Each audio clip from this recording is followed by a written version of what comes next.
یہ نہیں ہو سکتا کہ مانے کچھ اور کریں کچھ اور. حق کو حق تسلیم کریں، اسے پامال دیکھیں، اسے مغلوب دیکھیں، اور ان کا خون جوش نہ کھائے، اور وہ کچھ کرنے کے لیے تیار نہ ہو کہ حق کا بول بالا ہو. یہ منافق ہوتا ہے. ہمیشہ ہر معاشرے کے اندر اور ہر کسی بھی انقلابی دعوت کے مقابلے میں رد عمل کے طور پر 3 کردار ہمیشہ سامنے آتے ہیں. ہمیشہ. جب حضور کی اپنی دعوت جو ہے وہ اس سے مستثنا نہیں تو اور کون سی دعوت مستثنا ہوگی؟ اگر وہاں منافقین تھے تو یہاں کیوں نہیں ہوں گے؟ 3 ہوتے تھے.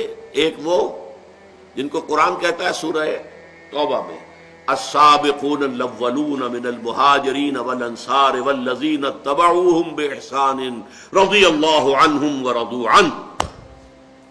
یہ وہ لوگ ہوتے ہیں جنہوں نے حق کو قبول کیا تو اب ہرچہ بعد آباد جو ہو سو ہو، جان جاتی ہے جائے، مال جاتا ہے جائے، ہرچہ بعد آباد ماں کشتی دراب انداختیم، ہم نے تو اپنی کشتی جو ہے دریا میں ڈال دی.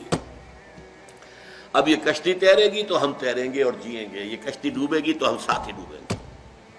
ہم اس کشتی کو چھوڑ کر بھاگنے والے نہیں ہیں. ہرچہ بعد آباد جو ہو. یہ ایک کردار ہوتا ہے.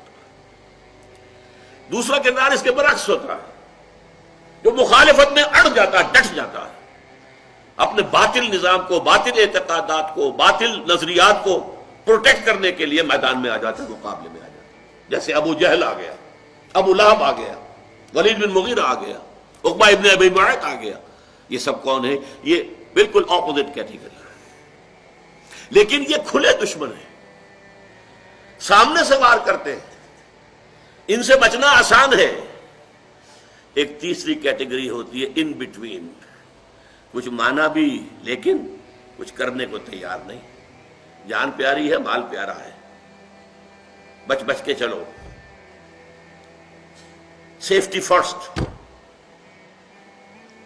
اپنا تحفظ، اپنی جان کا، اپنے مال کا. یہ ان دونوں کے بین بین. اور چونکہ اندیشہ ہوتا ہے اس کشمکش میں، کچھ پتہ نہیں یہ اہل ایمان جیت جائے تو بھائی ان سے بھی بنا کر رکھو، اپنے آپ کو مسلمانوں میں شامل کیے رکھو. اگر یہ جیت گئے اور اگر کیا کافر جیت جائے ان سے بھی دوستیاں رکھو، گڈ آفیسز اپنے برقرار رکھو.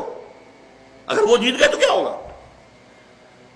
یہ منافق کہلاتے ہیں.